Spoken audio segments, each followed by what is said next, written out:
I've got a range of brushes. I'm not absolutely sure which ones I'll be using today, but I'll describe each one as I do. But the brushes, I'll probably be using that brush, which is a squirrel-haired mop brush. I'll talk about it when I use it, designed to hold a lot of water, as indeed is that one. I have another squirrel-haired brush, which I seem to have mislaid, and I have a rigger here. So as I use the brushes, I will talk about them and tell you why I'm using them and how I'm using them, if that is of some help to you. And lastly, the paper that I'm using, the paper that I painted this practice painting on and did the drawing on, is 300 grams or 140 pounds in weight. It is, I'm using a quite a smooth paper here. I think it's a hot press, but which means it's smooth. For my practice one, although I've noticed that the one I've got here that I'm using today might in fact be a knot. In any case, I'm not using a rough surface, and it doesn't matter if you do use a rough surface. I think most of my paintings are done on rough paper, but it doesn't matter. But I see recently I seem to be using slightly smoother paper, but it is a good quality paper, and it's watercolor, and importantly, it's cotton rag paper, as opposed to other paper that's made out of different pulps and so forth. And the advantage to this is that the paper is really nicely absorbent to the water that you put on it. And in fact, interestingly enough, of the three things I've mentioned to you, the paints, the brushes, and the paper is probably the most important one to me. You can get away with doing all sorts of things with different kinds of paints. You can get away with doing all sorts of things with different kinds of brushes, but you are limited to the manufacture of the paper you get. So an absorbent, what is often known as a cotton paper of a reasonably thick proportion, so it takes the water, is quite useful. Okay, so that's the equipment. The only other thing I will mention, I will use this today, but I don't often use it, is a water spray.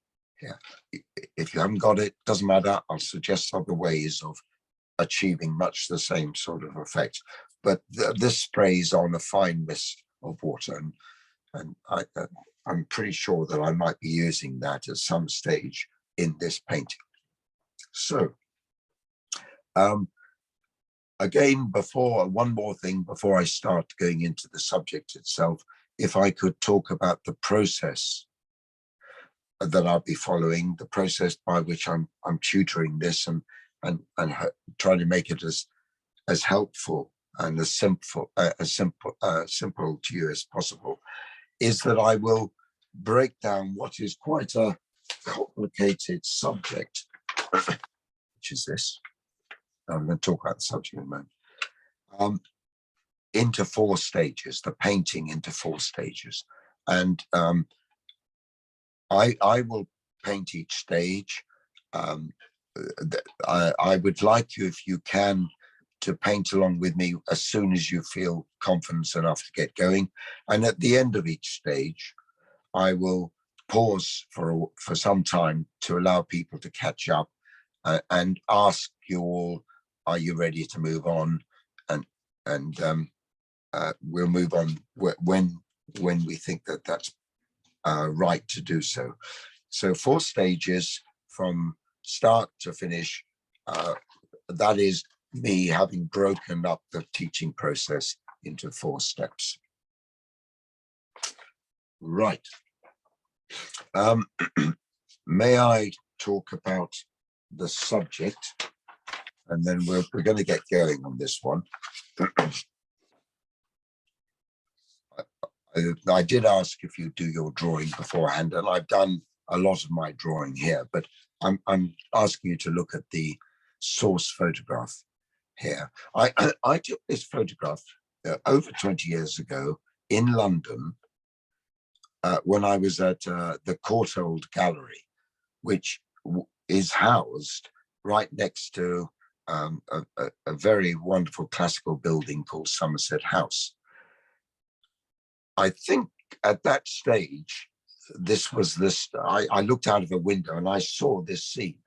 And what I then found out is that the Somerset House opens up its courtyard to an ice rink.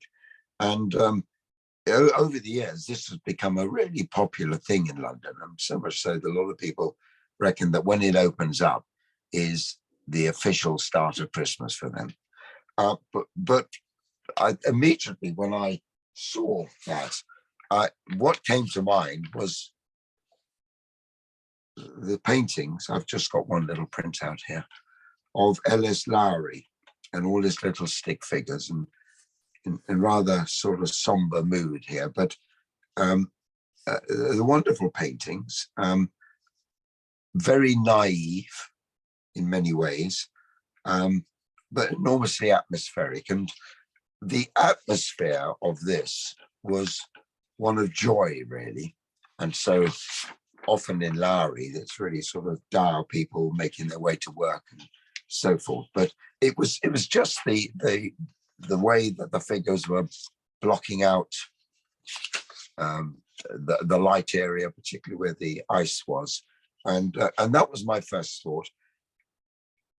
And in fact, I did nothing with it until I was thinking of a subject, of a wintry subject for this time of the year for these online courses, and went back through my photographs and found this and thought, oh, here we go with it.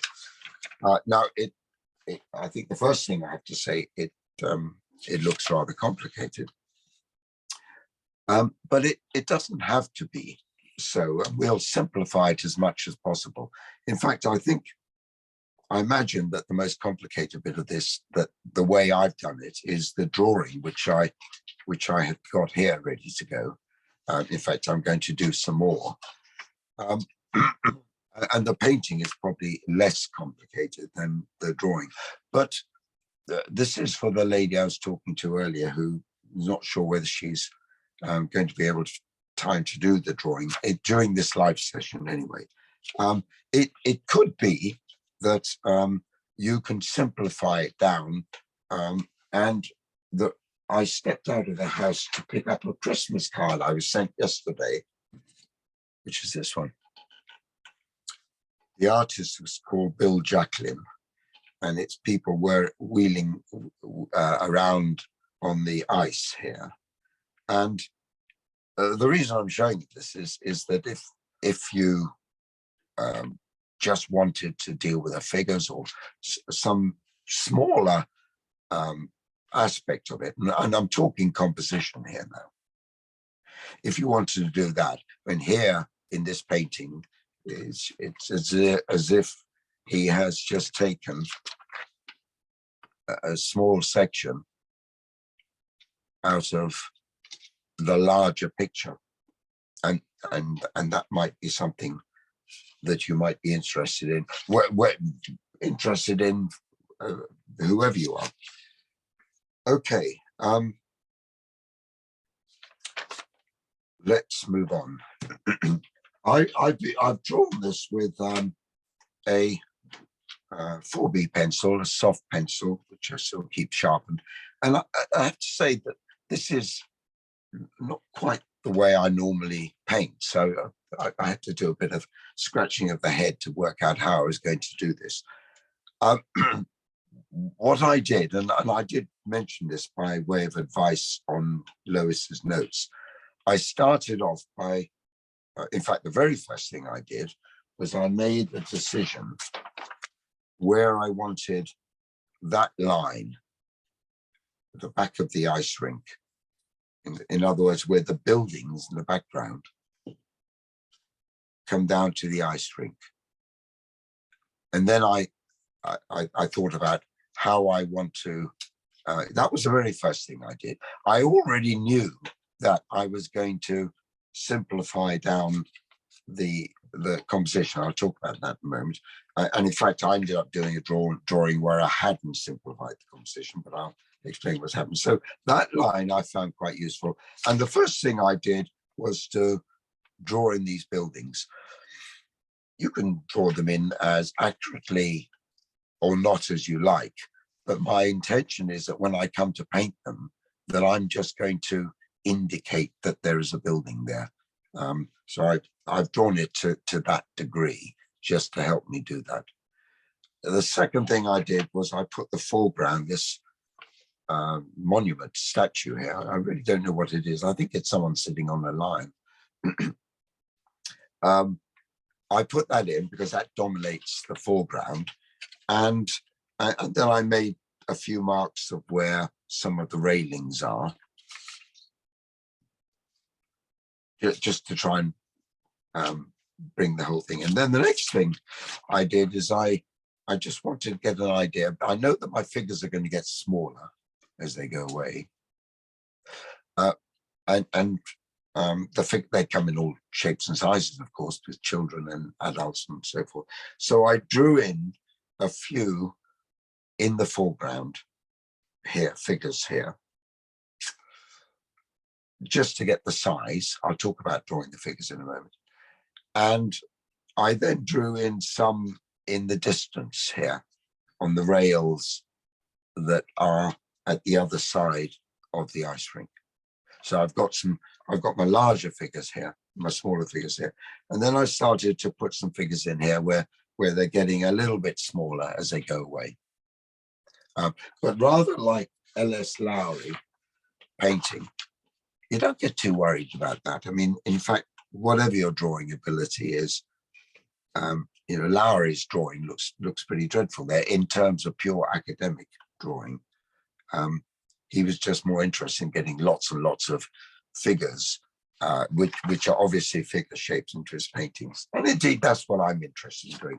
But I'm trying to give it maybe a more joyous, cold, but joyous feeling.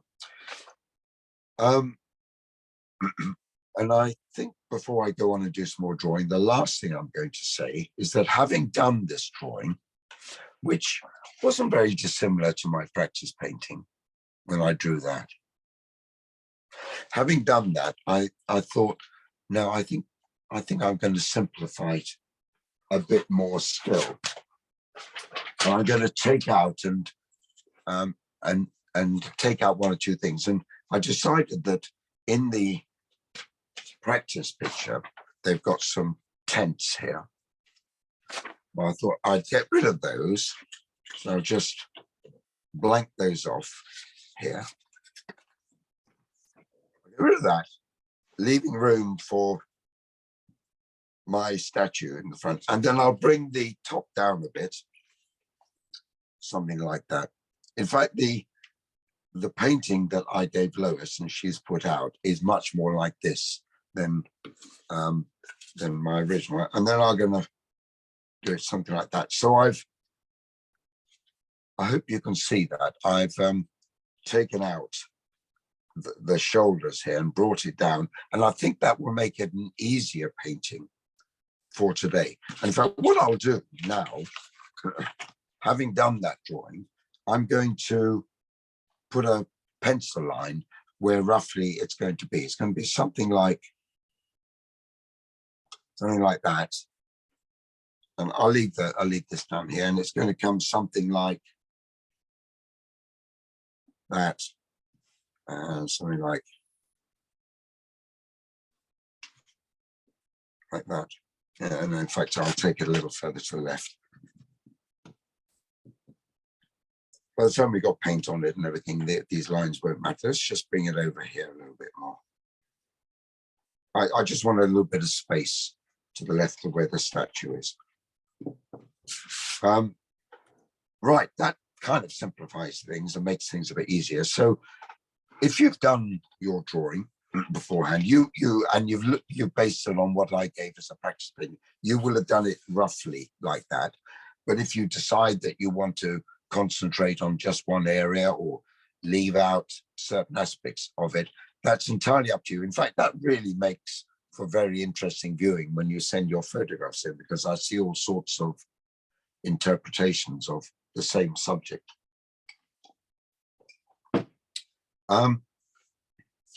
Right. What I've been doing here, what I've done here is in effect the first step of the 4 steps that I mentioned earlier. It's drawing, but in fact it's more than drawing, it's drawing and composition. And all the talking I've been doing has been as important as any drawing I've done, because I'm talking about the composition. I recomposed it in a sense like that. I'm going to shift it over to the right a bit, but I'll do that later on. I know roughly what I'm doing.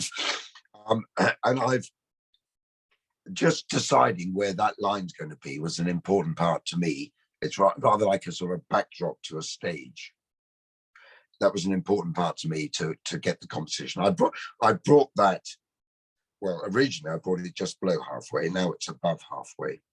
So that line, and then I wanted to have some space around the statue here. And I wanted the statue not to break that original line. So there's a bit of space around it. And of course, what we're doing here is looking down. When I took the photograph, I was in the Courtauld Gallery window looking down. The reason why it's not a great photograph is because I snapped it very quickly through a window. And so I'm working from not a great photograph. And that's my composition. So what I'm going to do now, because I don't know how much drawing or not you've done, is I'm going to add some bits to my drawing here. Maybe you could tell me on your chat line when you're ready. Okay, I'm going to spend a little bit of time doing a little bit more drawing here, and then give you time to catch up on the drawing. And then maybe on chat, if you say when you're ready, then we can gauge when we're going to move on. I've got quite a few figures in here, and I'd like to say one thing about drawing these figures. Figures, when they are a distance, a figure is basically a sort of carrot. You know, in the distance, small head, larger torso, and sort of goes down like that. Right? You know, if you want to get the body moving. One of the interesting things about people skating is that they're often in quite difficult or odd positions, balancing. Keep the head small, slope the shoulders a bit, and just go down to a line like that. What I've done is I've done line drawing. So I've done a drawing like, say, little head, arms outstretched. You know, something like that. And a lot of people are stationary, wondering what they're going to do next on the ice. So I think with kids, they give them penguins now to sit on and push around, but I haven't got any penguins in here. You can do that if you like. So these are my figures, and so a larger figure might be, say, something like that fellow standing, holding on to the railings, looking down, and then so a little figure might be someone else doing the same on the other side, not so big. And then you've got sort of figures in between, skating backwards and forwards. And that is the process that I went through when I was doing this drawing this morning, in fact. Okay, so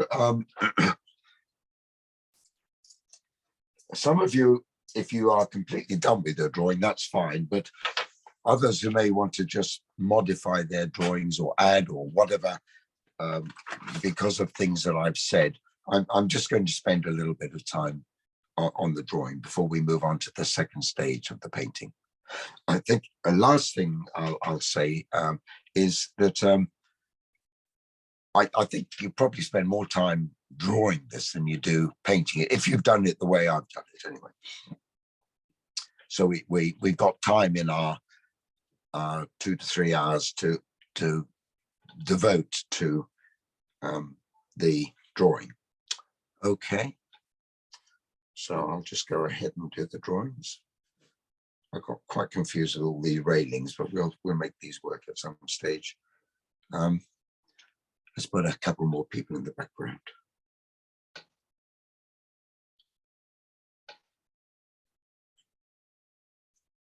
Leaning over the fence.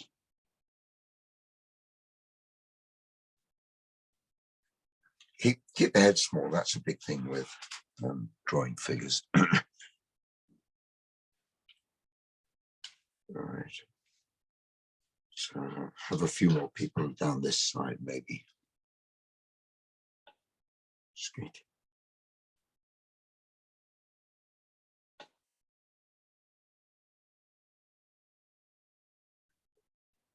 Oh, and remember, as you're looking down on people, lots of figures would be behind other figures. So I found it useful to sort of draw them closer to me and then move away. Sometimes.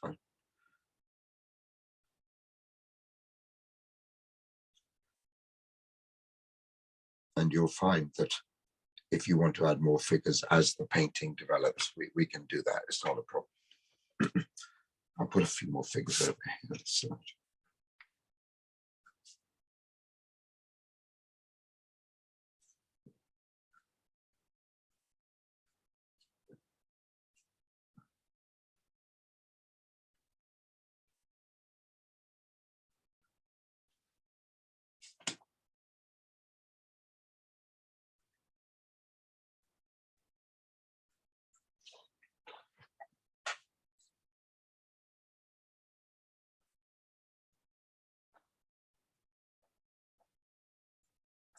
One of my first memories drawing as a boy, I was just thinking about it then, was I used to love drawing French Foreign Legion soldiers fighting battles with other people, and there were lots and lots of little figures like this. It's taken me back to my childhood. Lots of little figures all charging around with muskets and that sort of thing.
I think the idea is, it's a long time since I was on an ice rink.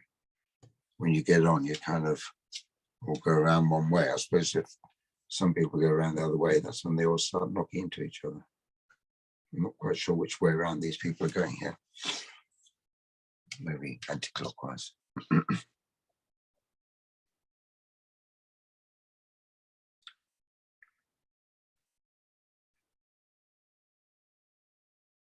You usually get some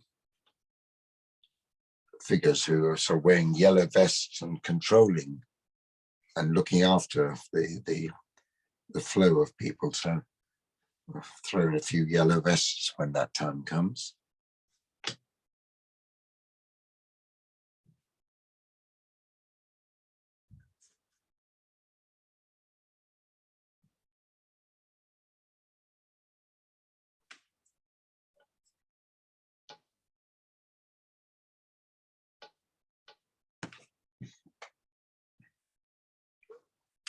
I'll pop a few more people down this end.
This next step now is about putting washes on. The general feeling with washes is that you make them as light as possible. If in doubt, make them lighter. You can always go darker later on, but it's the washes which are going to dictate the light colors, and are going to dictate an awful lot about the atmosphere, the temperature of this scene. Now, in my practice painting, I was wanting to make this have a coldness to it, which indeed it has at that time of the year, and that was the overall feeling. But the coldness of much of the scene is contrasted with some of the warmth you get in the clothes that the people are wearing here.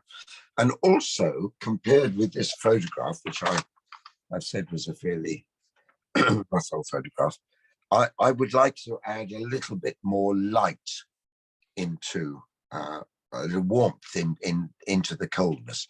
Not that's always a good thing to do, because a bit like painting snow, what makes snow really cold, surprisingly enough, is some of the warm colors you put next to the cold colors to make the cold colors appear colder. So if you look at the background here, I've deliberately popped in some warmer elements, almost as if there's a bit of sunshine. In fact, it is as if there's a bit of sun shining here, because I want to bring in some shadows when I come to doing the people on the ice. So I'll show you how I'll do that, and the colors I'll use for that. And the second stage, the washes stage, where we're doing light colors, the two big things are, wherever possible, use lots of water, and wherever possible, keep it light. We can work there afterwards in the other stages to make those come out. But what's going to make things sing when you put some darker colors on later in the painting is what you've got light against it. Okay. So I mentioned about these paints when we were beginning, that all of these paints, all of them right the way down to there, are shown on the list of colors and the photograph from my palette that I've given before. There is one extra color that I've added in here, which I used in my practice painting, and I don't very often use, strangely, and that is this one here, which I'm going to be using, and that is raw umber, as opposed to this one here, which is burnt umber. But the difference being that in the burnt umber, there is more red than there is in the raw umber. There's more blue in the raw umber. And it's the blue and the coldness of the raw umber that is going to help me produce some of my coldness in here as well. If you don't have any raw umber, then, I mean, don't worry about using burnt umber. It's just going to be a little bit warmer, the painting. That may be a good thing, I don't know. But if you can kind of mix a raw umber. If I give you the colors now, you might think about it, but if you took a color like yellow ochre, which I'm pointing to here, and added a little bit of something like cobalt blue to it, you'd be going slightly green, but there'll be a bit of red in it because of the small amount of red in the cobalt. And then if you need to add a little bit more warmth to it, something like this more orangey, orangey red, which is a sort of Windsor red. If you mix those two, but that might be a bit complicated to do that. So I'm going to use raw. I'm going to use raw umber, and every other color that I use, I'll mention to you. Now, I talked about this spray thing. A lot of people like to wet their paper before they paint, and that's fine. I tend not to do that, but I tend to use this to revive the wetness in a painting. And so initially I'm going to splosh a lot of painting around using this big mop brush. I've got another one here, which is pretty similar. They're both squirrel head brushes. Imitation, actually this is an imitation squirrel, but it's pretty good. It's really good. And this one here, but I'll use that. So I've got my water pots there. I'm going to put around light colors here. I'm going to put, I'm going to put lots of the two initial colors I put down first, and then add other colors to them. And this ice rink here, I may find that I'll get a bit of tissue paper and take away some of that color, so I know I can keep the lightness there. Okay, have a look and see how I get on here and see what you think. So I'm picking up a lot of water here, and the first color I'll go to will be yellow ochre. Now you could use raw sienna here, which is a warmer form of yellow ochre, but I'm trying to keep everything fairly cold. So I'll add a bit of that, and I'll add a little bit initially of raw umber there. Let's just see what that's doing. Just putting it in. Yes, it can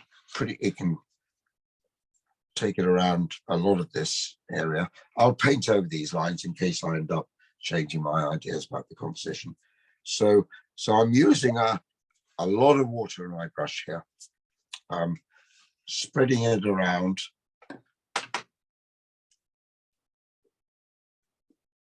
A lot of this, and I'll come in now. I'll come in with some yellow ochre. Let's just put a little bit down here. Yellow ochre.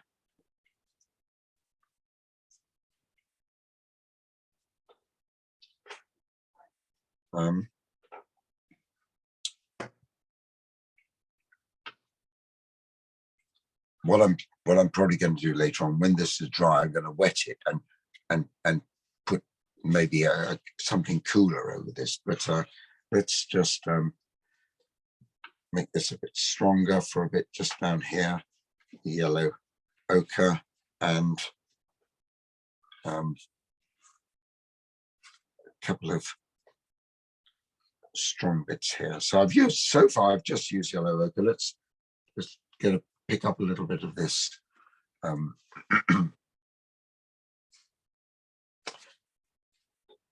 raw sienna. And in fact, what I will also do is I'll just use some of this cerulean blue. Cerulean blue is a cool blue. Let's see what I'm getting here. Yeah, just mix the two. Now I don't want to make this too dark. And I really want the colors at this stage to be more or less running into each other. And then we'll work over the top of that. So yeah, a little bit of, let's just add a little bit more blue here. You can see there's sort of subtle changes in. I'm going to use my tissue here to take out a lot of that color on the ice rink, but it won't all come out. I'm happy for there to be some there. Now let's see, what else shall I do? A bit of blue in there. Do I need to do anything more for the wash stage?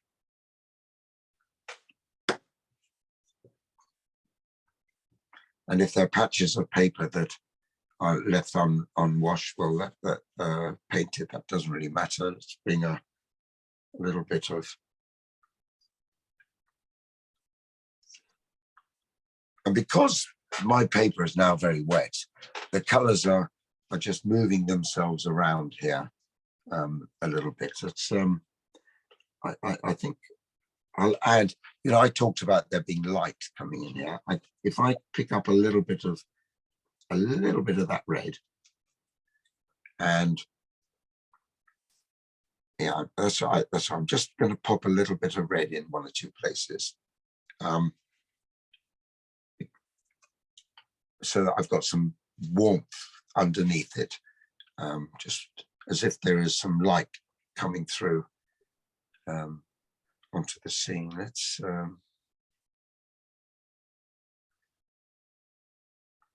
little bit of red. Yeah, that's probably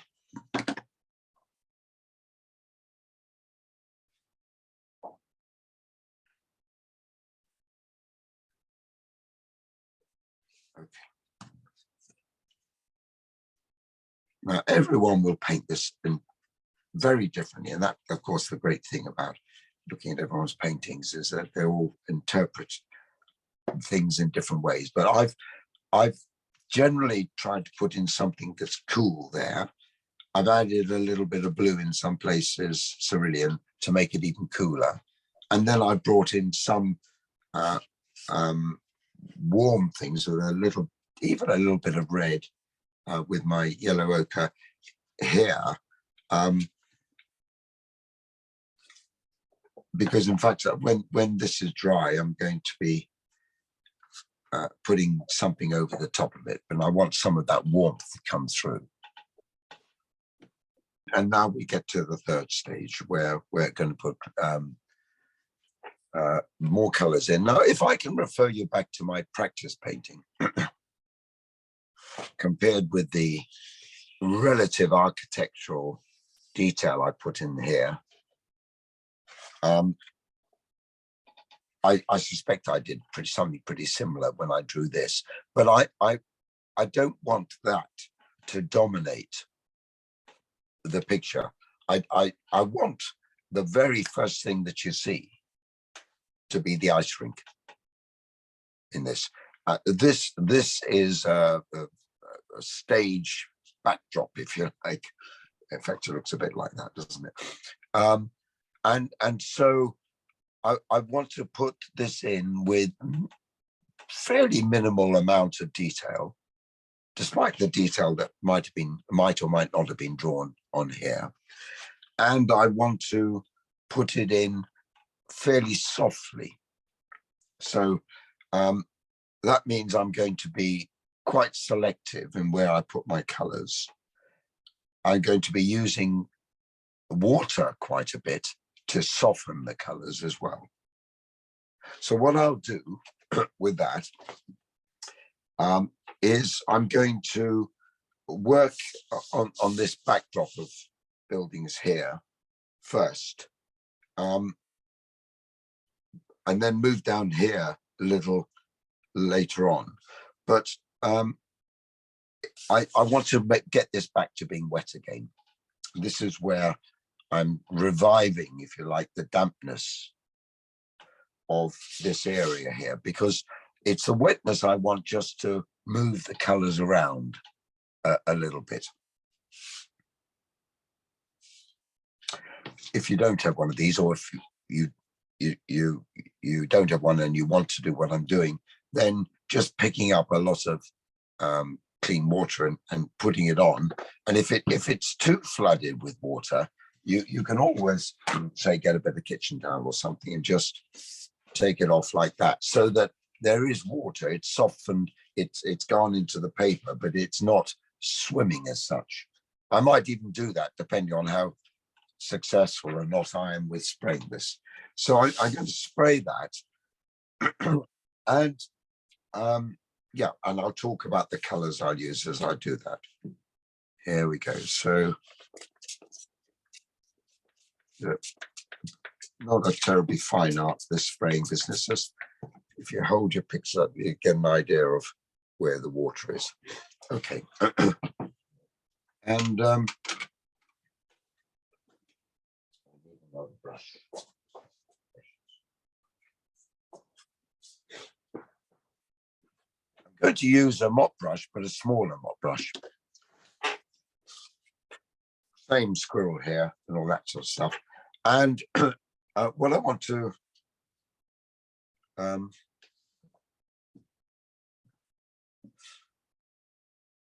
yeah, well, I think the critical thing here is knowing how wet your paper is. I might make that a little bit.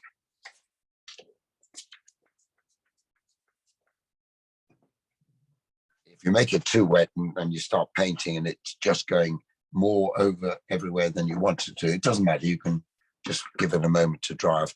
And I'm bringing in now some darker areas. Let's pick up some of this burnt, this raw umber. I'll put that in here, and I'll mix some cerulean, which is a cool blue, in with that.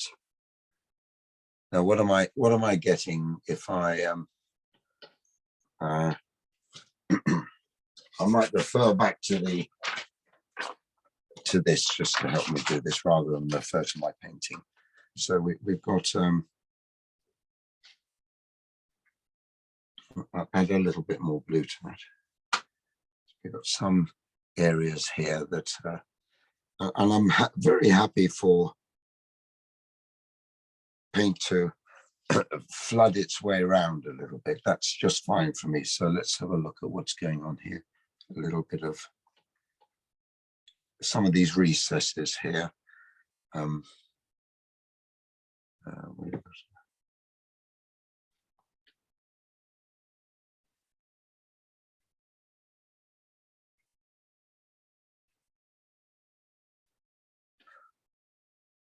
So I'm trying to touch in where I want things to be a little bit darker. That's not the complete darkness of it, but just touch it in. If I want to bring any more water in so it spreads itself around, I can always add some and re-squirt it. Let's put a bit in here. So at the moment, I'm just playing around with the raw umber and a little bit of cerulean. You could use cobalt, I think. Let's just see what we're going to do with that. Let's drop some things in here.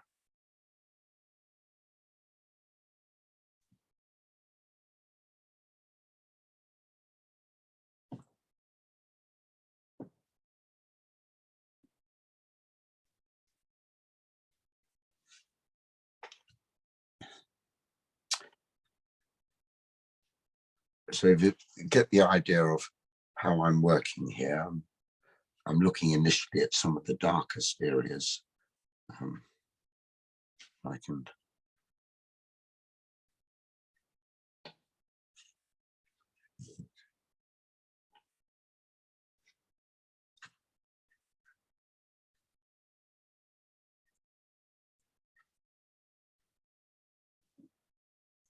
what's going on?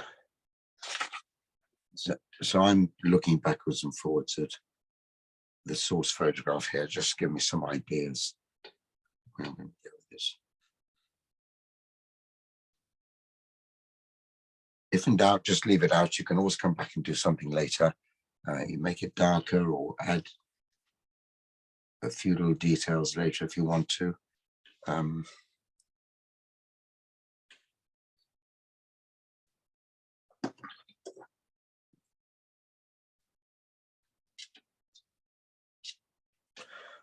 I'm going to squirt a little bit more water on. Just I want to keep the thing a little more fluid than it is at the moment. So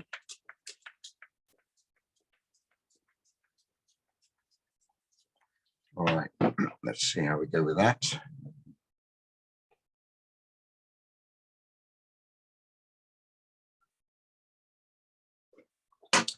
So the softer you can keep these things, the better to get that sort of backdrop feel. Where are we going from here?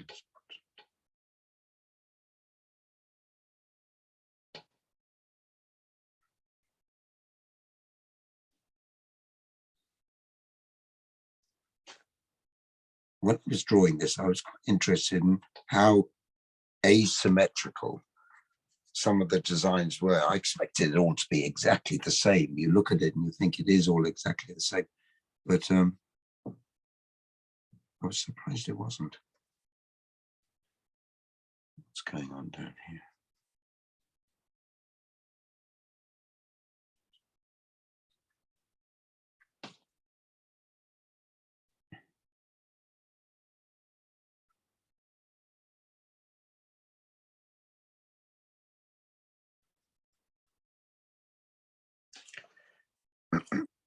In the main, I'm not worried about going over any little figures and heads here. What else?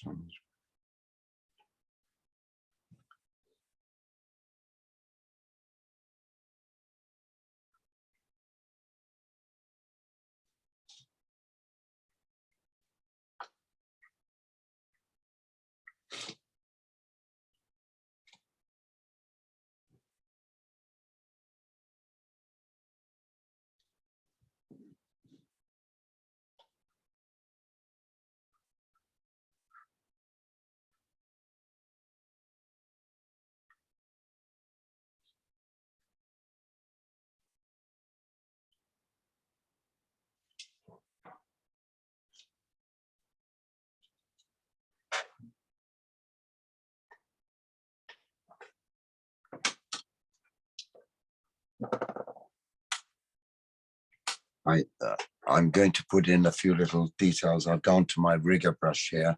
I don't know whether it's too early to do these. Let's have a look.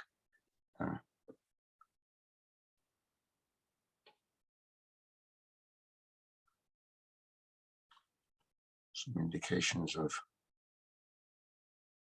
the bricks. I think it's too early. There's too much water on here, so I'll come back to it later. I'll come back to it later. There's too much water on there.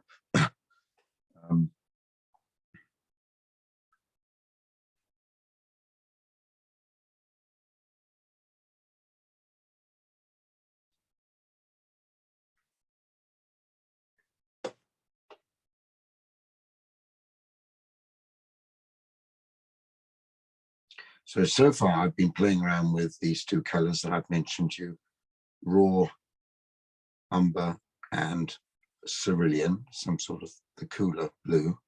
I haven't used French ultramarine because there's too much red in it.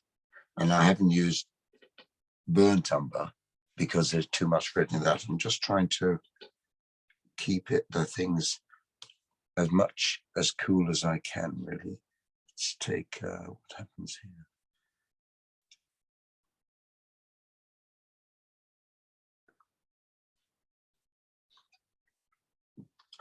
What happens here?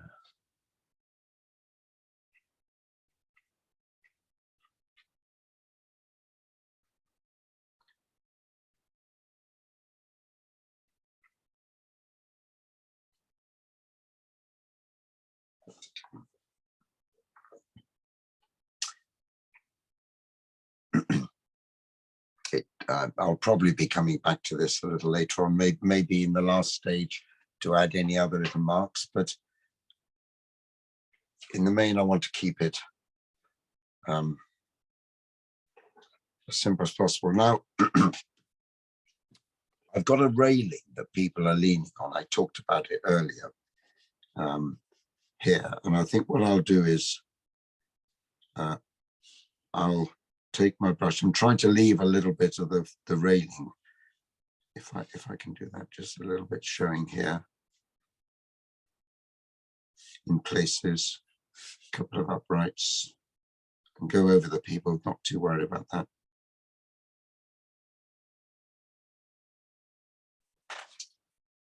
Just some sort of little indications that there's a railing there that people are leaning on by putting the darkness underneath it, a little bit on the top.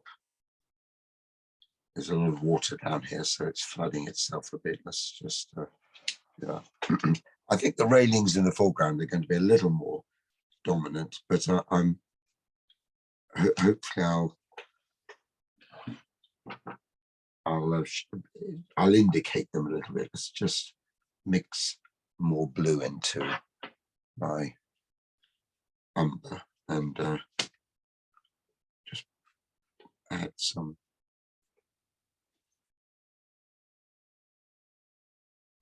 various places.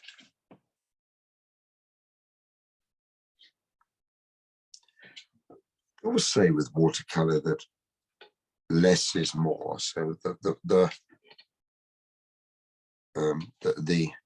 less you can get away with, particularly something in the background here. It's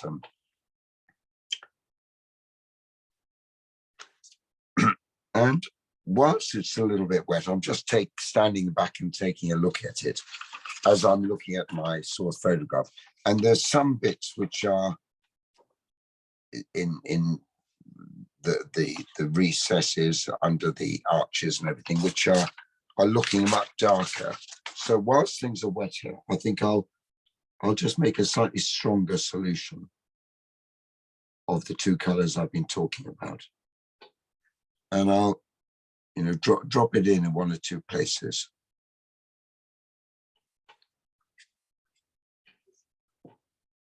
Hopefully the water that's there is going to soften it a little bit. Let's just go up to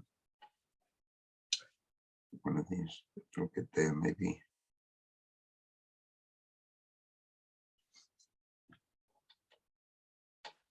And that will give things a wee bit more depth. And if you can, hopefully that you can see what I'm kind of trying to achieve there, just a little bit more.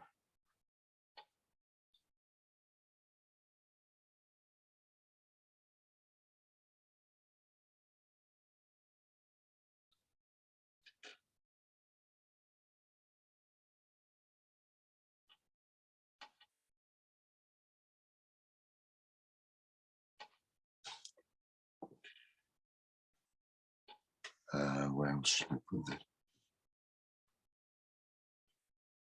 So my paper's still quite wet here.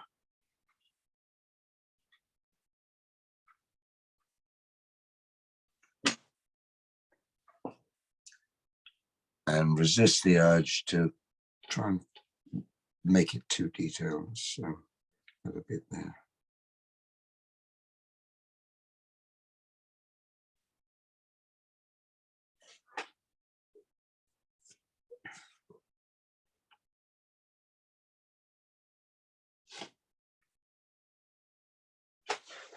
Right, I think maybe for the moment I've just got to let that dry and hope for the best, and come in and later on add a little bit of depth under these ledges.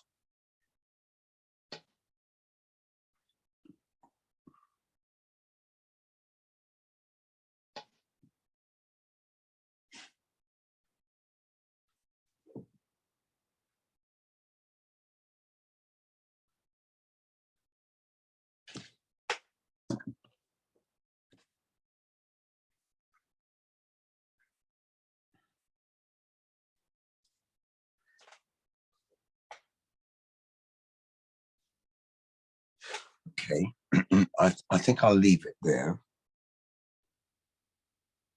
and see what that looks like, and come back to it a little later on. There may be some areas that I do want to make darker. Now I'll leave it there, and and I'm going to move around to this area here. I deliberately left the two tents out here And you are, of course, very welcome to paint them in. But I just thought, for presenting this as a sort of teaching thing, it's given that it's fairly complicated anyway, we'll leave that complication out of it. But if you want to do that, I'll be delighted to see how you get on with it. So I'm not going to dry that with a hairdryer or anything, certainly at this stage. I'm going to move now and do a not dissimilar thing here with the foreground, with the statue, with the railings, a lot of which will be lighter against dark. And I'm still leaving out the people. I'll deal with those later on. I'm going to do the same thing here. Although, no, I won't. I don't think I'll wet this. I don't think I need to do that. There will be water involved, but I'll just go and paint it. Now, when things are closer to you, as you'll know from landscapes and things like that, that the contrast specifically is greater. You know, the contrast, you because you can see where the shadows are, you can see where the light is. As things go away, due to all sorts of perspective things, they they merge in a little bit. So, you know, I'm wanting that to kind of merge in a little bit more. Then we're going to get it up here. But so even in this bad photograph, I do have some lights and darks in this monument here, which I'll try and indicate. I have to tell you that I've always preferred working from bad photographs than good ones. Certainly when you're beginning to paint, it's of great temptation with a good photograph to make your painting look like a good photograph. And at the end of it, you kind of wonder, well, what was the point in doing a painting? You know, if I could have just taken a photograph of it. So a bad photograph where you're going to have to use a little more brain power, a little more imagination, a little more initiative to make things work is often a good one here. So I'm going, but even with the foreground here, things are still quite soft. So let's see how I get on with the same sort of colors. I'm using the raw umber and the cerulean blue. I could use some cobalt. Let's just see. And if I paint pretty much the whole of this statue, again, I should have found what it's a statue of. I still think it's someone sitting on top of a lion. Okay, if I sort of put that in there, and that's all wet, and the light is generally coming this way, because I'm going to have my shadows going that way, then I'll mix up something darker, same colors. Maybe I'll use cobalt blue. Got a little bit more red in it, just so it's a bit closer to us. See what I get there. And make it strong. Doesn't need to be much water in it, because I've got lots of water on the paper. And let's drop some in here, leaving out the light areas so that they hopefully will be the areas where the sun is shining on the statue. So let's just do something like that.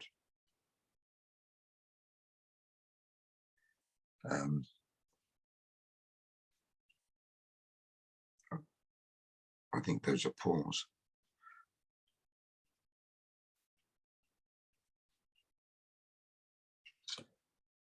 And if you want to bring in some more light, say, I might just easily use my finger or just tissue. There, we've got some light here. And then I'll go darker still with that, thicker still with the paint. And if I wanted to, I could even add some of this color I've got here, which is neutral tint, which I will do. I'll put a little bit of neutral tint in with that. It's the equivalent would be, say, Payne's Gray. And let's just bring that top then in. Now remember, it's all still quite wet here. So a lot of this is going to feed itself around with water. Let's just pop in a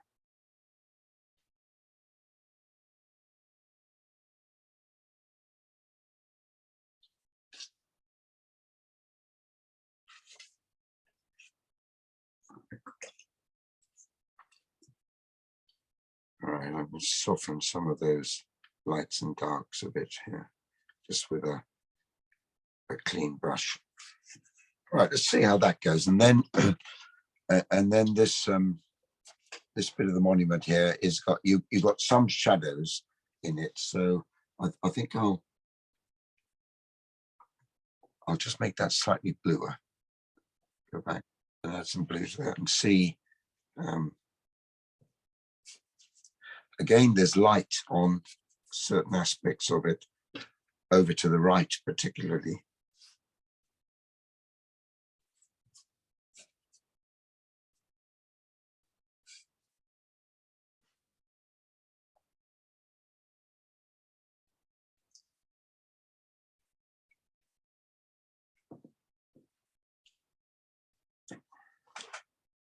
And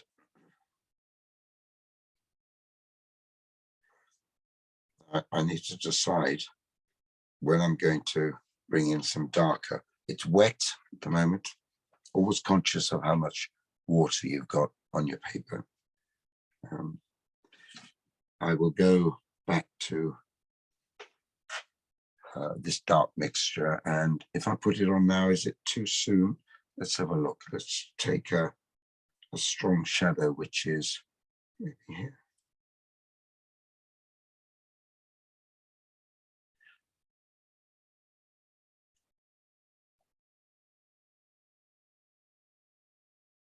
And let's put one here.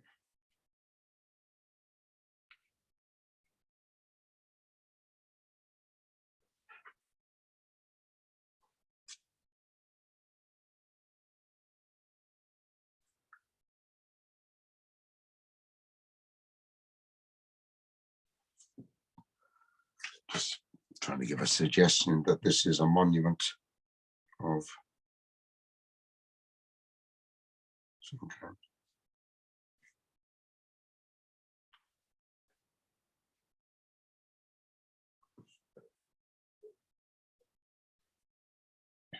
If I feel I need to do any more to that, I can come back to it later on. Let's just see how that goes.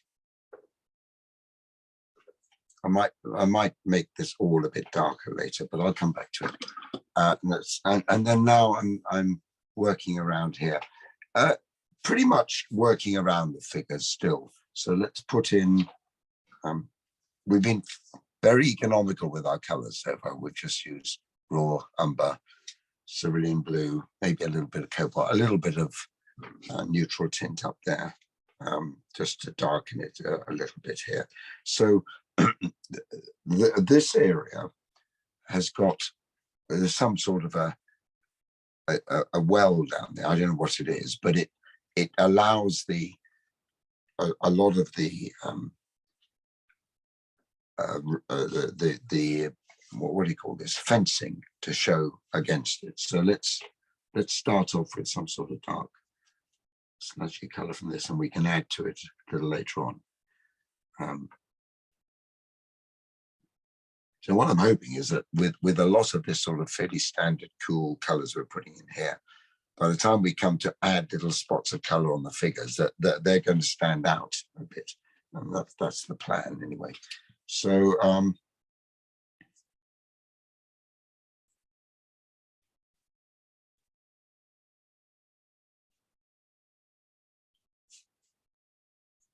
right, there's some sort of a fence that I'm trying to establish there.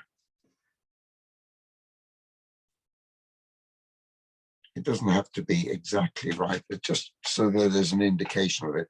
And because this is all wet at the moment, I'll show you what I'll do just to vary it a bit. So we'll just do this bit and see how it works along here.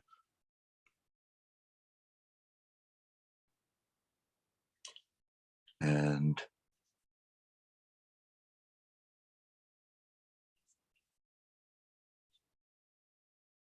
so the thing very much with watercolor is be aware of the water. And I'm aware that this has got water on it here. And so that means I can, it's all fairly flat grey there. So I'm going to darken it a bit. I'll get some cobalt blue, some of my raw umber, make it darker and make it stronger, because the water is already on the page. I don't need to emphasize, add more water, just need to do things like that. And it's going to work its way in. Let's make these ones darker.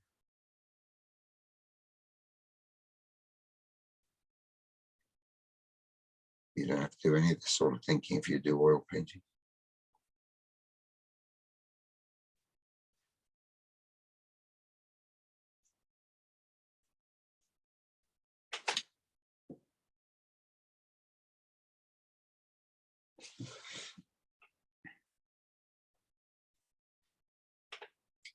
Put another one here.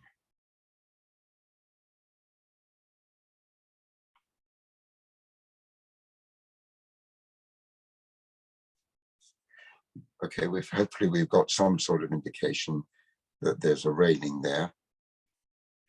And if we need to beef that up anymore, we can come back and do that when we do our last stage. So I'm going to do that around here and here, and then stand back and see what we've got out of that before we start looking at doing the figures. Okay, so pretty much same sort of thing. Darker down here. I don't know what this is, some sort of a recess. Looks a bit dangerous.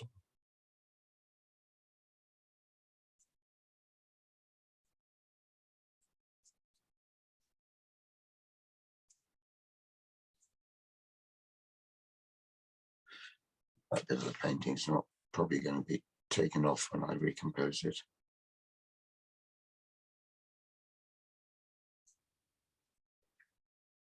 Bring in some darkness.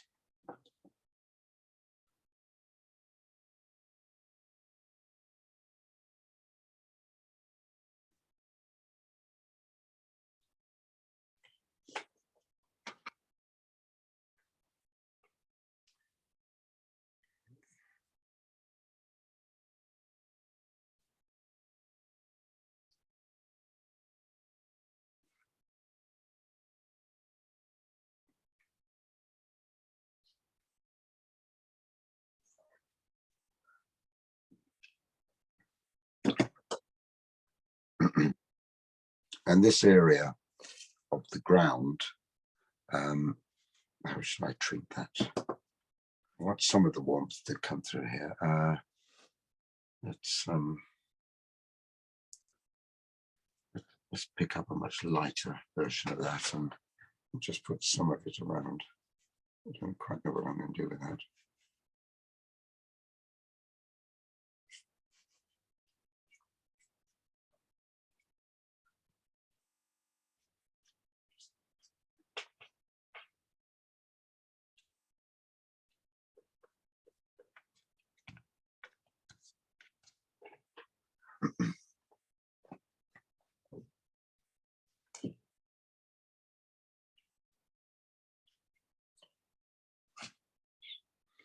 And I'm dropping in some slightly darker color where it's wet, just to so it doesn't have the effect of you're just painting a kitchen wall. You just got a variety of colors. It's a sort of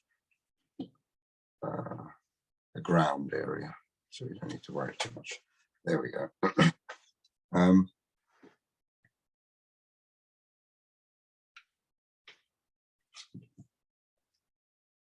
And above the railing here, there looks to be somewhere where people are standing. So let's just put something above that railing here. And that will help to make the rails stand out. That darker.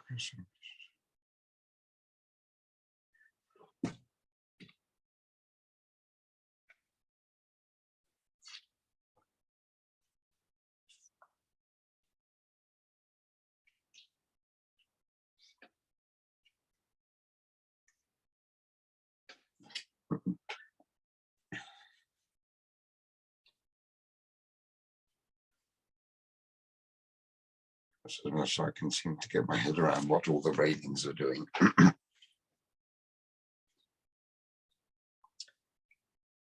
So I've kept that very simple, this whole bit so far, where we've just been dealing with three colors at most, keeping it wet and soft here as much as is possible. Maybe a little more contrasty and sharper here in the foreground, but still using the cool colors that I've been playing with. I'm wanting to suggest a little more sunlight, just a little, not a lot, than you see in this photograph. And hence, in my painting, I brought in some warm colors here to suggest there might be some light flickering through.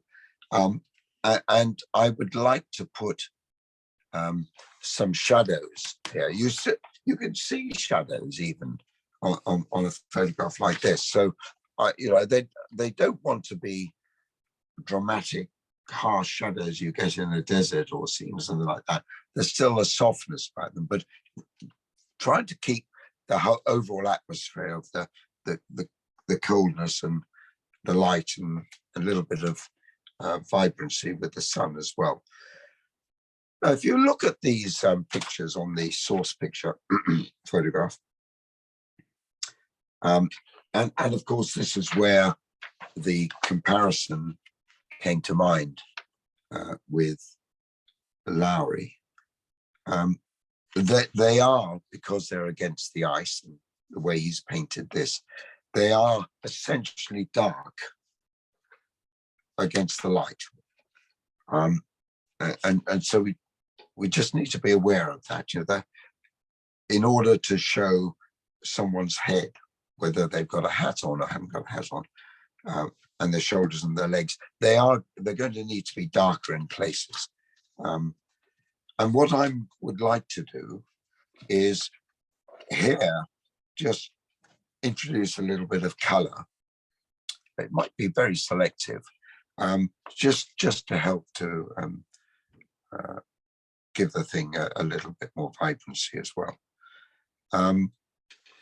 The way that I'll do that is I'll use my little mop brush, and I'll probably use my rigger brush here. The mop brush is great because it will go to quite a nice point. And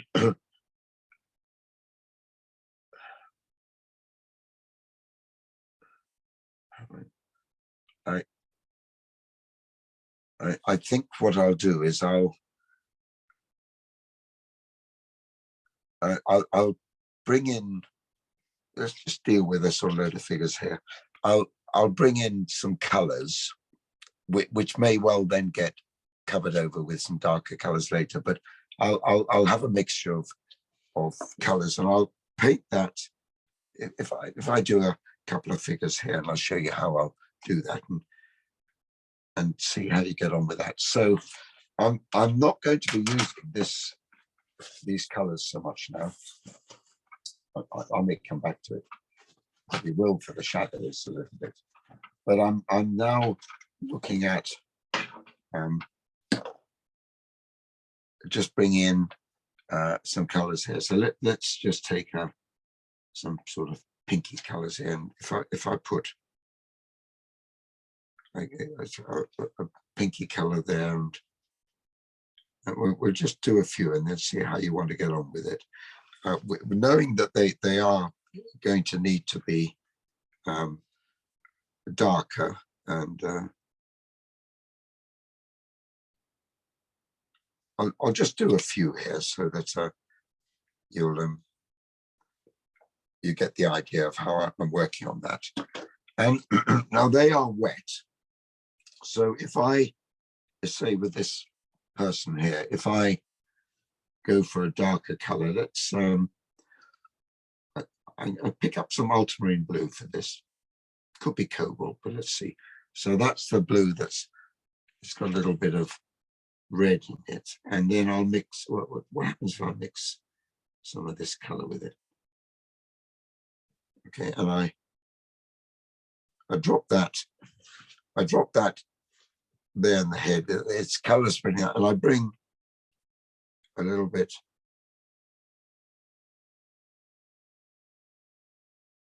down there. The color spreading around a wee bit. It's that's fine. I'll do the same here.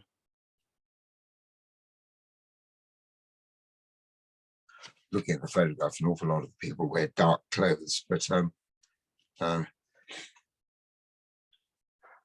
if you think that this figure is not going to be really dark enough, let's just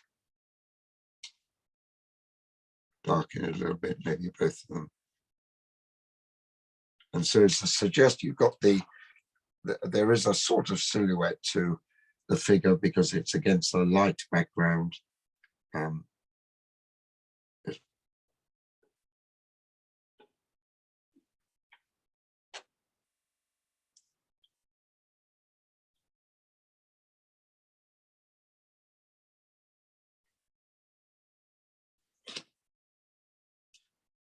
If at any stage you feel you just want to soften a color, you can just use your finger if you like to do that. And I'm just trying to work out when I want to put shadows in. So let's see how it works if I do them now.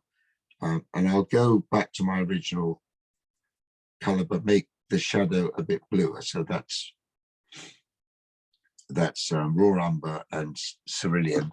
And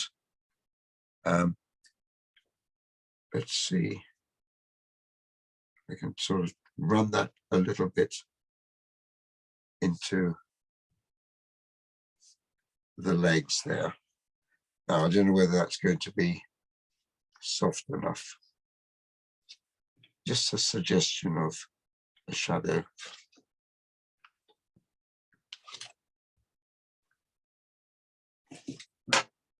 Yeah, that might. The other way of doing it, if you want to do with this, is to sort of go around a lot of your figures and just drop a little bit of a shadow before you even paint them. I don't think I'll do that. I think I'll add the shadow as I go along, or come back and paint them. So I've added some sort of red pinky vest there, but maybe maybe a lot of them I did say are dark. So let's go back and make a dark color, a little bit of neutral tint maybe, and make a couple of these figures fairly dark.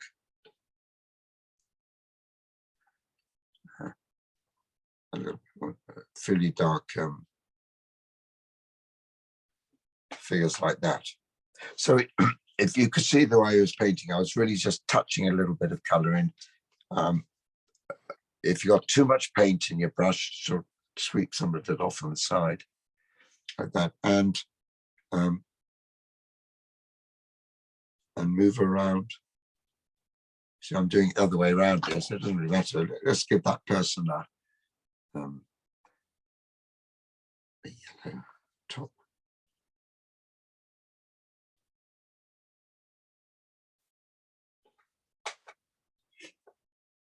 Okay, hopefully that's giving you an idea of how I'm approaching my figures here.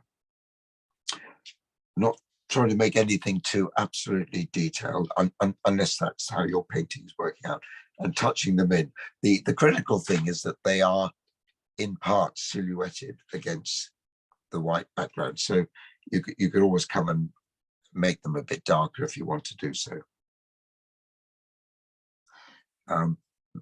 Some of these railings here are are sort of slightly dark. So what I might do with those is, say, go to that brown color I've got here. And when you're painting things that have lines, don't feel you need to paint the whole line. It's something called lost and found, where you could, if I can show you, you can sort of just suggest things. The whole line, the rest of the line is made up in your imagination, but that works quite well. Okay, I'm just suggesting something of a fence there that various people are leaning over and watching the others skate. Right, I hope that helps. What I'm going to do now is go on and paint mine. And so you can keep an eye on what I'm doing, but if you haven't already begun, do crack on. Of course, the more figures you put in there, the more you've got to go for it. I'm going to have some of these people in their sort of day glow vests. So let's do a couple of those. Lemon yellow.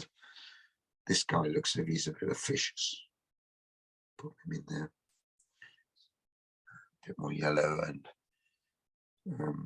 this one here maybe.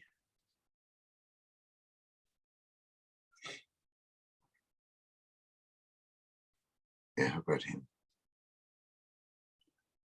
Yeah, make up your own little stories. And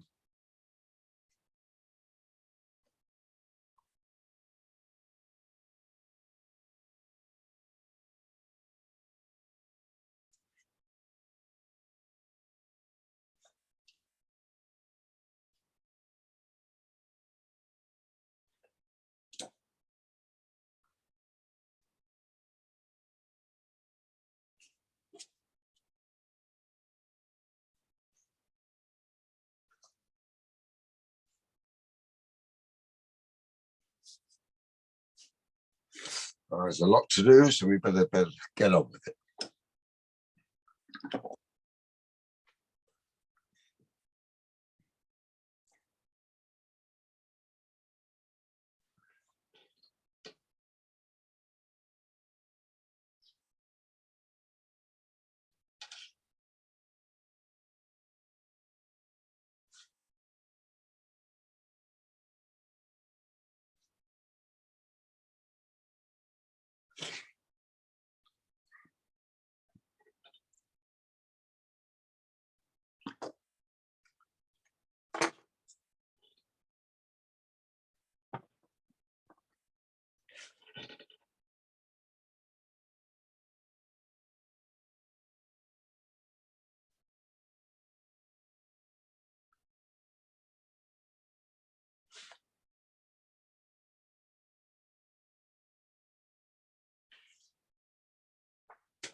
I think this will probably be the lengthiest part of the painting.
on my painting anyway, maybe on yours, there's quite a lot of pencil marks here. And particularly if you've been using a soft pencil, it's not to worry about that. You may or may not want to get rid of them later on. Maybe they'll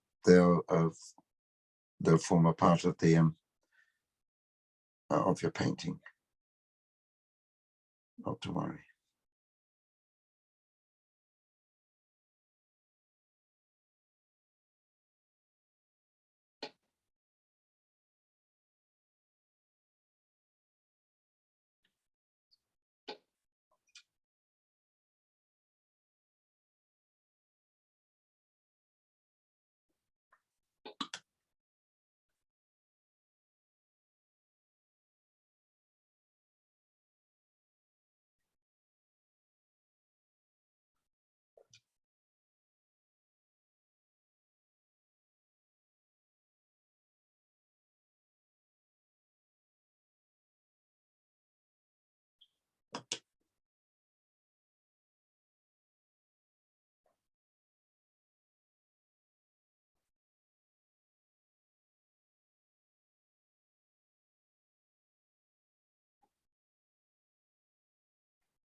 It's quietened us all down, hasn't it, Lois?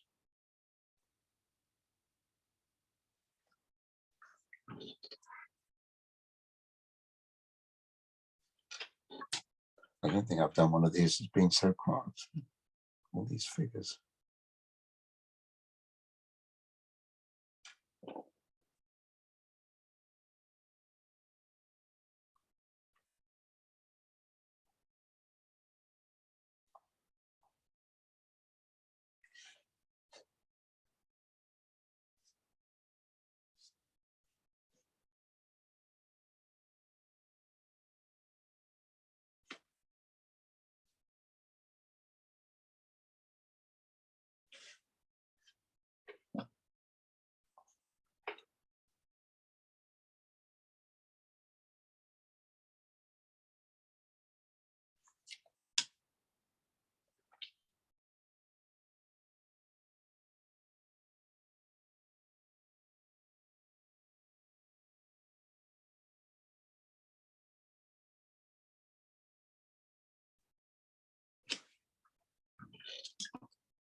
the time going?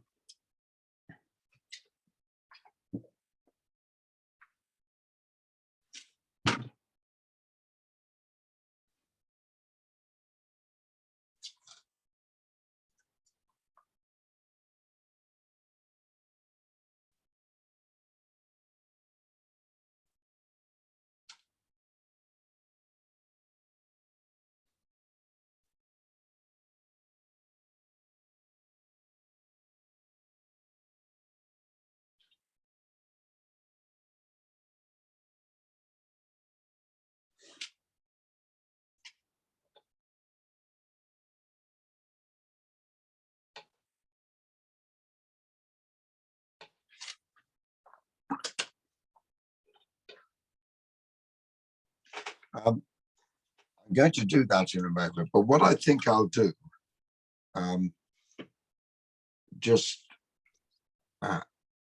before I do that, is I'm going to mix up a sort of a shadow color, largely to with the brown, the raw umber and the cerulean we had, and I think I'll go around and just pop in shadows which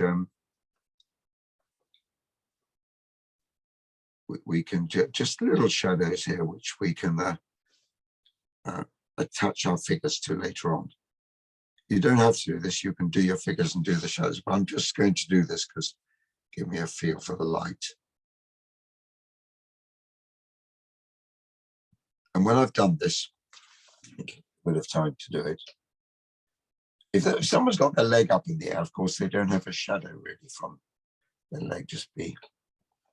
And it's just a small indication. It's something that you may well find you could come back to anyway. So I'm just doing that. If I miss a figure out, I'll go back to it anyway. And so there are a number of figures there that I will go on and do a little bit more to, either in this session if we have time, or if not. What I have done, I don't know whether you've done that. I've put in some foreground figures here, which is pretty much the same sort of way of doing these ones, but they're just a little bit larger. So I'm looking at this and thinking now, what more do I need to do it just to add one or two little details which are going to say a little bit more about what the background is. It may be that you don't need to do anything at all. It may be that you'd like to do these details. I'm going to do them without wetting it and see where we go from that. I'm just taking a look at the source picture and seeing, okay, got that. Now, I'd quite like to indicate that there are some window panes in here without going overboard on that. So let's say if I just make a couple of, I'll just do one and a couple of little drawings of the window panes, and yeah, that should be enough. And I'll show you how I'm going to do that. And I may do that in one or two other little areas.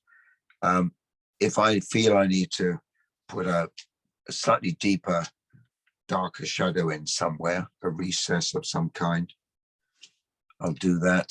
And I'm going to make some of these, I'm going to try and make some of these shadows, the darkness underneath the fencing show up a bit more. So I'll take a rigger. I'll might as well say with the colors we've been using. I'll get some raw amber, but maybe this time add some cobalt, because I'm trying to get a darker color. You can see that, can you? All right, so I've got a darker color here, and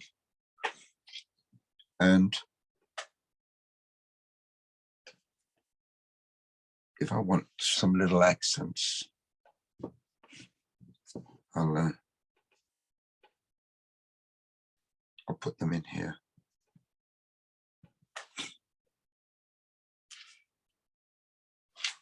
And let's just put some information about. So if with the window panes, there's no way I want to paint every window pane. But if I do something like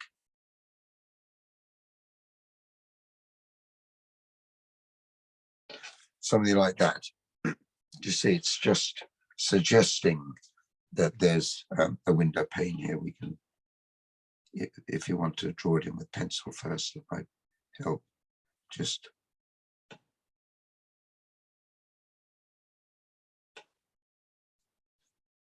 something like that. But if I do the one down here,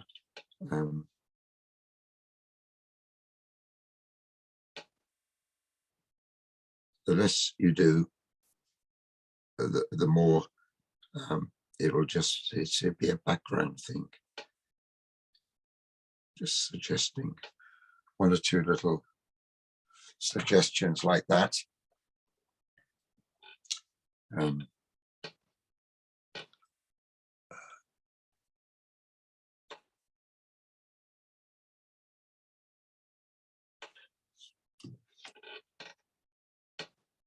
You get the idea of the sort of thing I'm doing now.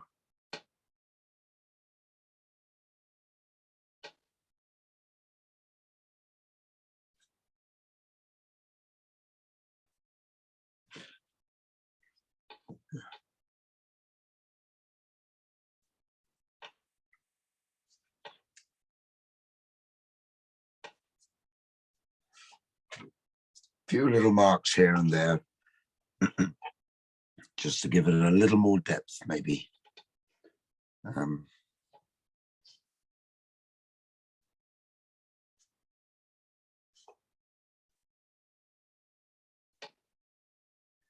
using a regular brush for this, but any brush you think would work for you.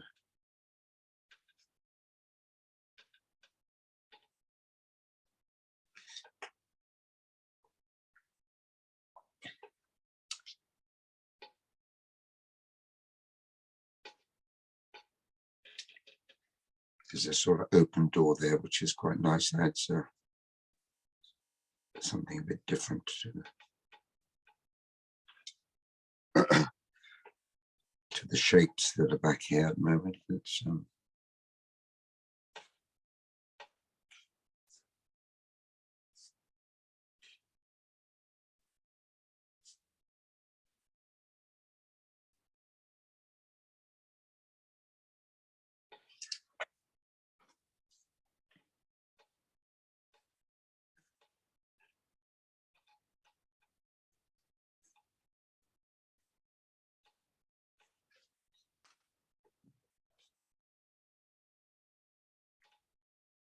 and it may well be that you do this and then you go off and you have a cup of tea or something, come back and you want to do a little bit more. Of course, as with everything, the secret is not to overdo it.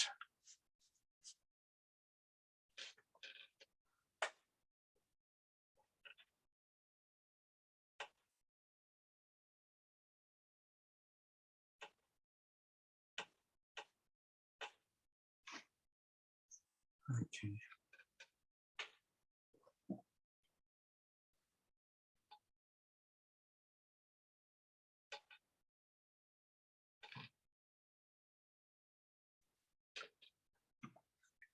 And wherever you think you might add little bits and pieces, they'll be fine. Right, I think I'm more or less there. Again, I may come back and do something after a cup of tea, but so that's the suggestion for bringing a little bit more detail, dependent on how much detail you want. And now I'm looking at areas, there's fencing where these people are leaning over, so just make that a bit darker. using the same two colors, cobalt or umber.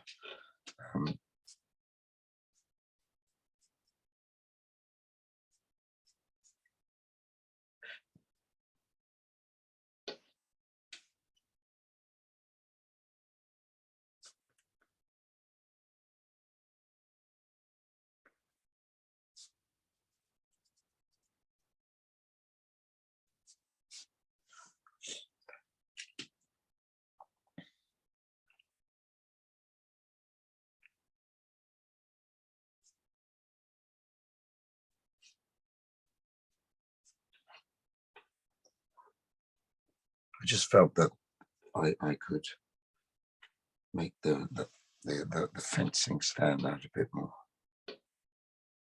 Just a smidge.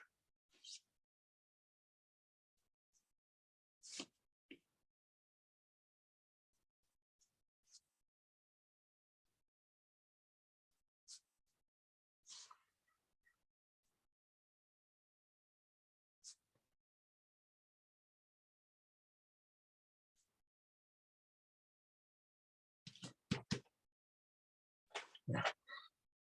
Again, it's in the distance a little bit. So if I'm going to put any sharper detail in, I want that to be a bit closer to the front. I don't really want any sharp detail anywhere. And go around some of these heads. Get a bit of light catching the heads, maybe.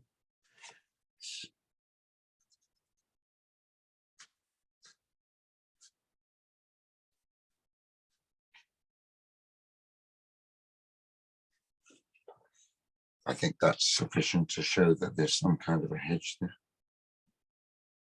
A fence.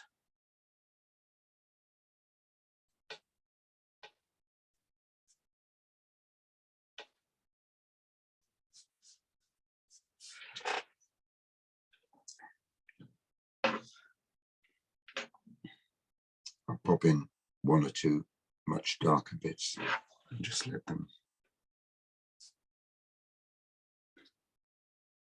I'd suggest there's some things hanging around in the background. Just a few little bits to break it up.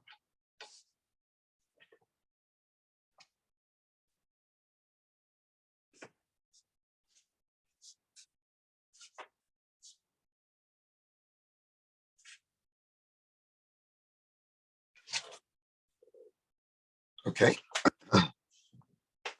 That's the sort of thing. Again, I might come back and do some more a little later on. The less you can get away with, the better. Let's put something there.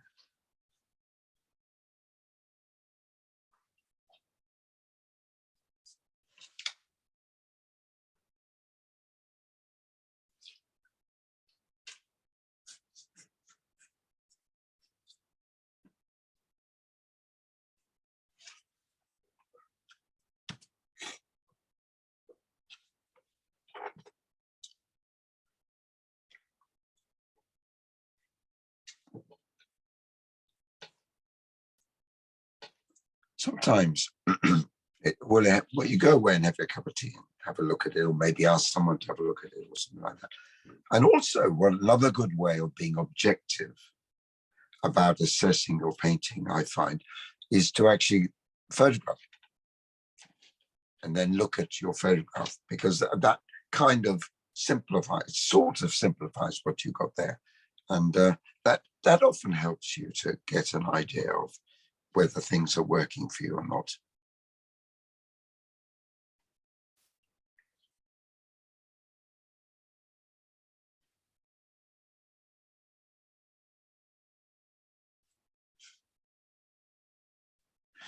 Okay, I'm going to move down to the front here now.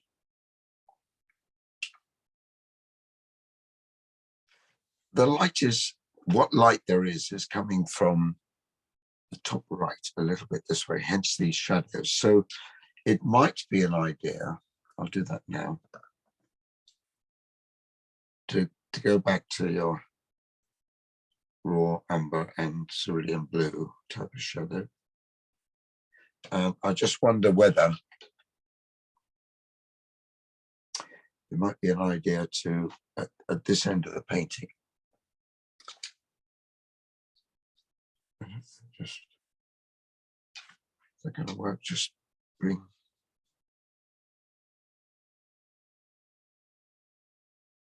I don't know whether that's necessary. Well, I'm going to wet it anyway, and just see, just bring a little bit of, it's as if this is the slightly darker, very slightly darker side of the painting. Just try to drop that in a bit.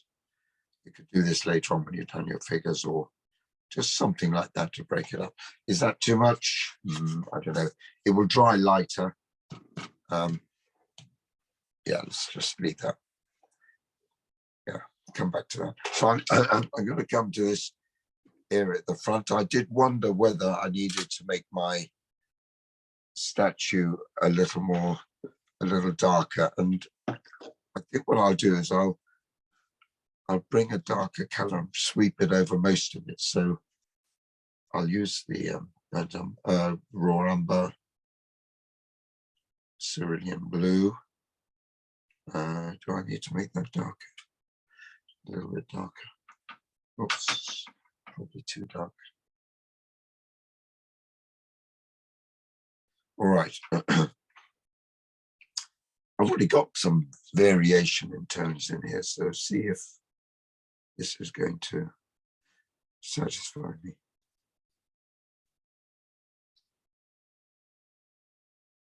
Over all of it, over the light areas as well. And take that over with maybe a lot more water over this area just to darken it, the whole thing. Maybe too much.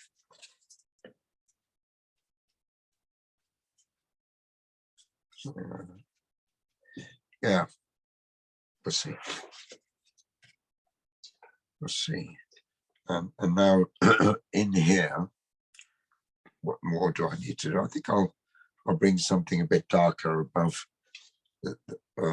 this railing here. I don't think there's much I need to do. Cobalt or sienna.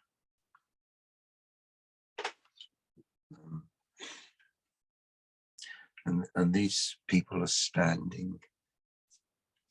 Where are they standing? I'm trying to work out where they're standing.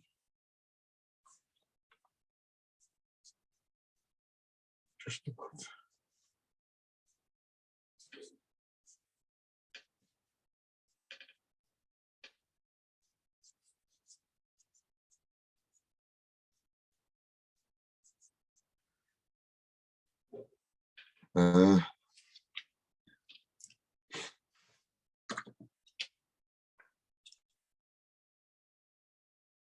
I'm going to just darken slightly the railings, just with a very thin solution of this, with maybe some blue in it, just to,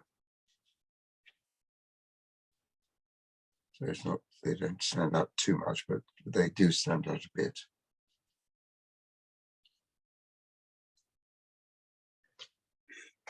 And having done that, I'm going to drop in one or two dark areas. So I'll come back to my solution with cobalt, and where do I want to? I'm sort of looking at the picture. Whoops, maybe just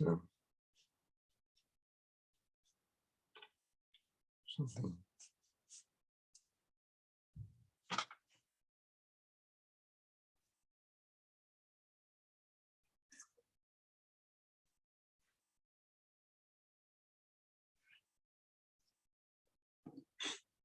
And down below here, maybe.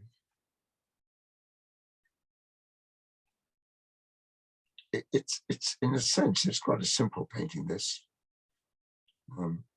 We've used simple colors.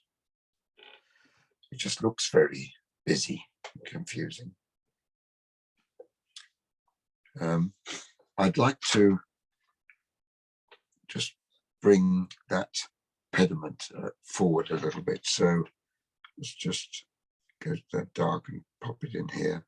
I think I've washed away some of the contrast.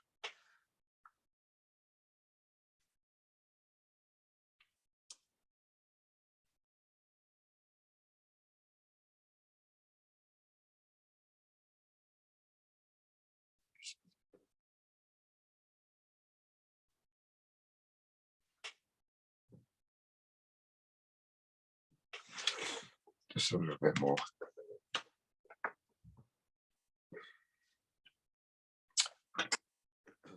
Sorry, we're 2.5 hours.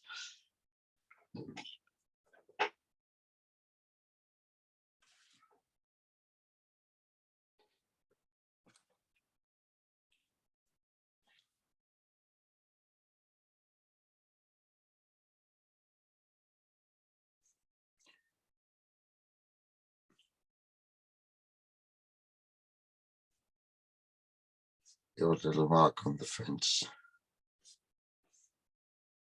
Bring that to our attention.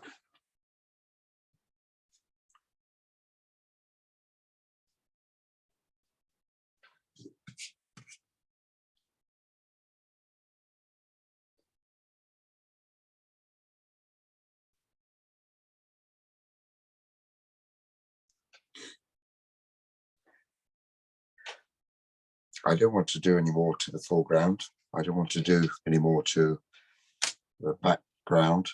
I just need to do some more to my figures. Spend 20 minutes on that and see if I can get my painting done. You may well get yours done in that time, and we'll just have a summary at the end and before we move on. So there we go.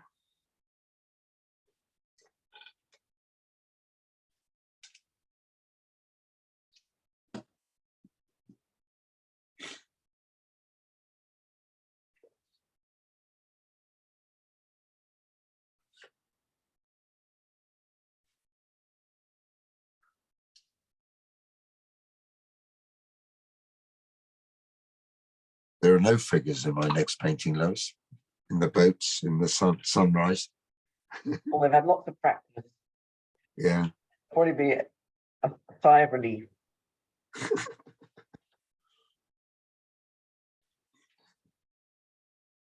They're all inside the boats, if they're there at all.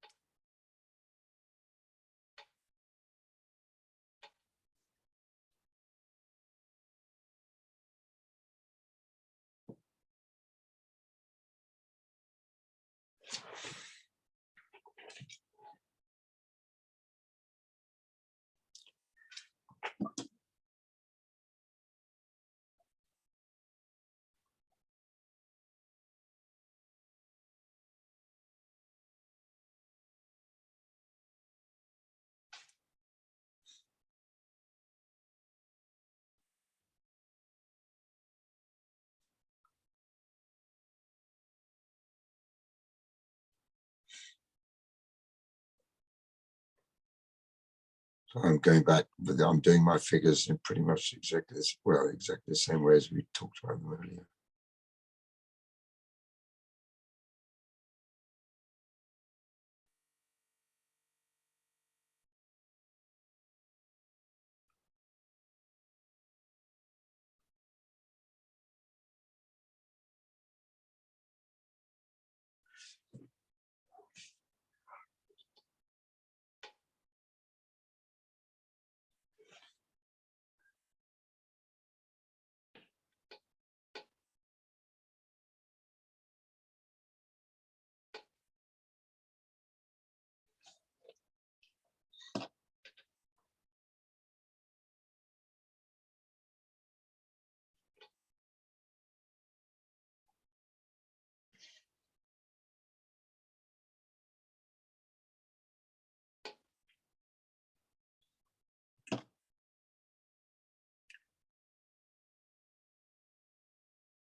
I was surprised when I was doing this Lowry thing that I don't actually have in my library a book on Lowry at all.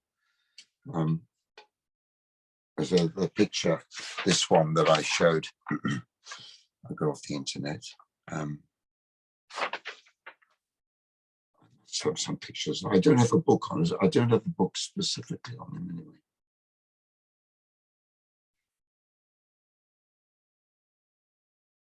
It's a bit surprising because I've always very much admired the man's work.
I think the other thing is if you go away and have your cup of tea and come back later or next day or whatever, look at your painting, think about it,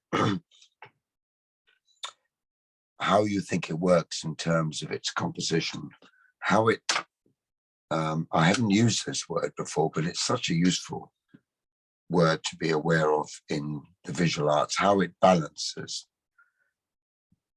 So this particular one, have a look, see how it's balancing. If I go for what I'm thinking it's going to be, something like, so when I photograph it and send it in, I can just crop it on the photograph, but it's going to be something like,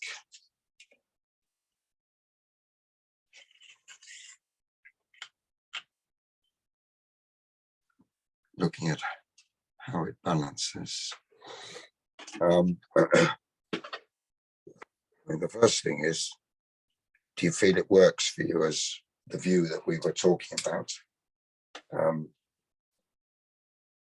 you think it's got the right balance of colors, warms and the cools, the contrasts, where you get soft contrasts and harder contrasts, the balance in terms of where you have got the weights, you know, the like here, this is in the foreground, it's very dominant statue.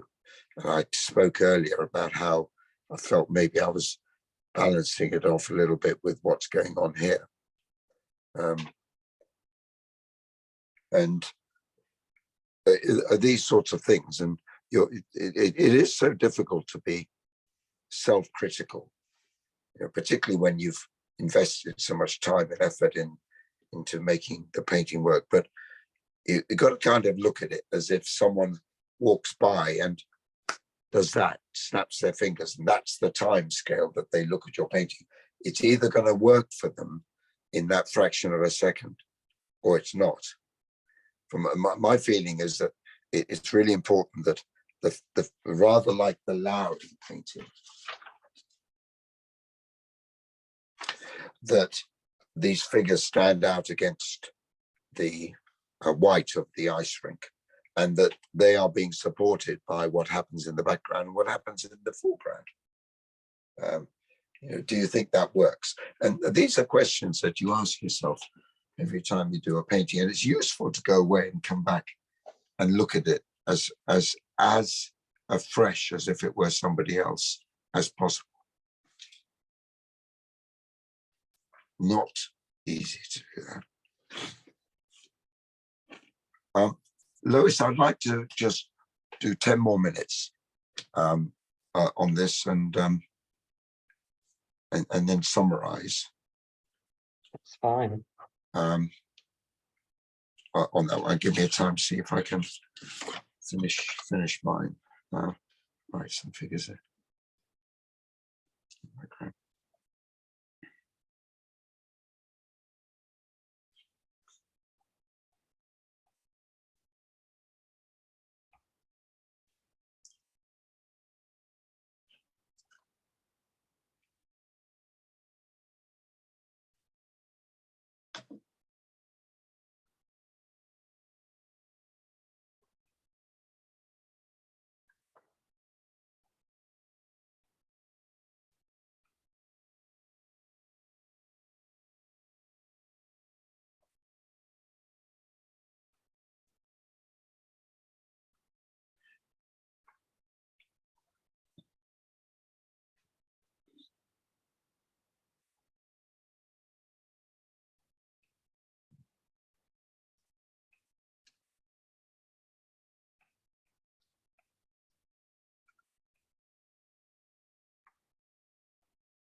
I think it's in the UK anyway.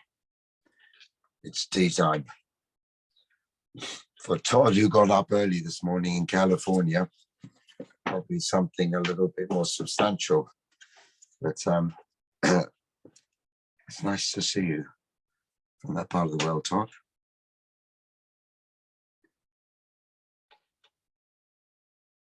Well done.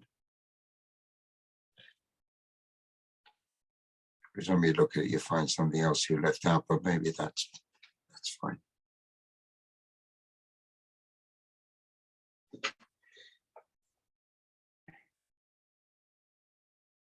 With a watercolor, let's say you felt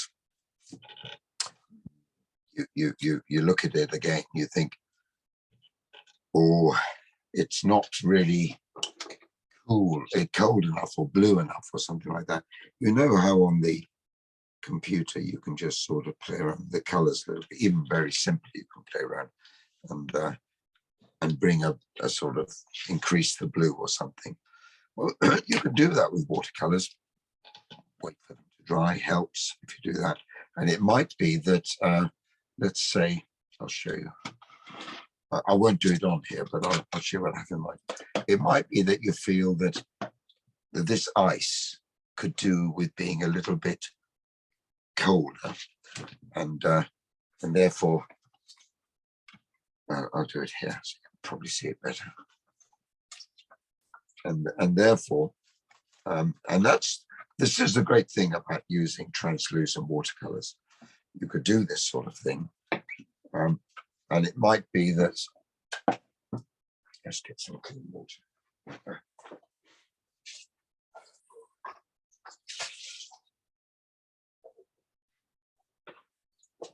So I was just wondering whether this painting of mine needs it, and I think if when I post it in, it does look slightly bluer, cooler, I will have done it, but I'm not going to do it yet. I'm going to go away and have a cup of tea. But so say if I put a lot of water down here and pick up a little bit of cerulean, which is the cool blue,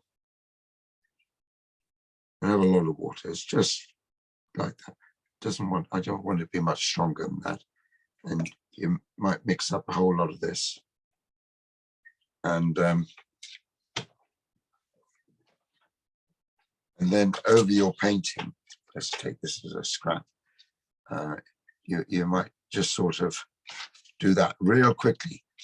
One touch, and the more you touch it, the more you're going to spread the colors. I mean, you may want that, but so just, and that when it dries might just give it this a little bit more coldness. I suppose really I'm inspired a little bit by the coldness of the ice you see here, which may just be something on the photograph, but that's something I might do, but I'm not going to do it until I've had a cup of tea. And when I come back, there may be, I mean, if at this stage, any stage, but if I wanted to add some more figures, I wanted to make more figures in there. I don't think I will though, but if I wanted to, there's no reason why you just go ahead and paint it. You know, it's that kind of a painting.